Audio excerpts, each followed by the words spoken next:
And recently, Sri Lanka has been like in the news all around the world. Yeah, with a lot of turmoil, which seemed to be non-violent and seemed to be sort of a people's resistance. Did I see that correctly from a distance? And what did this period mean for Tamils in Sri Lanka? So the recent set of Go Home Gota protests, they have been unique in some aspects. Gotabaya rose to the presidency in 2019 on a strong Sinhala Buddhist nationalist platform and presented himself as a strongman. He came in with a 2/3 majority, and in less than 3 years, he was chased out of the country. So it's unique in that aspect.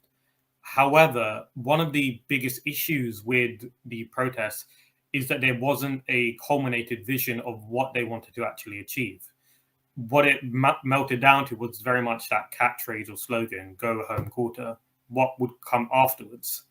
And what's interesting as well is that these protests were largely concentrated in the Sinhala South. Across the North and East, Tamils didn't participate. And the reason why, there's a few reasons, but one of which is that it didn't speak to Tamil demands.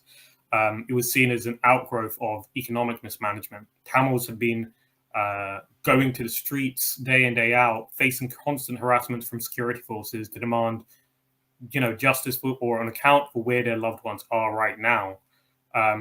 The demands put forward by the protesters didn't speak about demilitarization. They didn't speak about the need for accountability. They didn't talk about genocide recognition.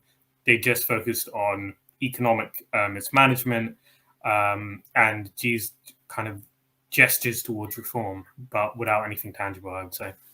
Yeah. So it also didn't particularly give you hope. Yeah, I think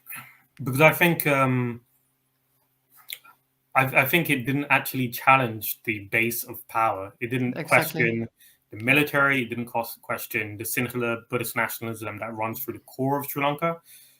It was an understandable demonstration against what is a horrific economic situation that is faced by, people in the South. But it's also worth bearing in mind that the island's economic history has also been treated very differently. Tamils in the North and East, they're kind of used to this kind of economic deprivation, having suffered from, deliberate blockades by the military during the war, and learning how to ration food and switch to kerosene lamps and really survive without government assistance. In the South, there was government support, and now because of this mismanagement, it's really hard to get by.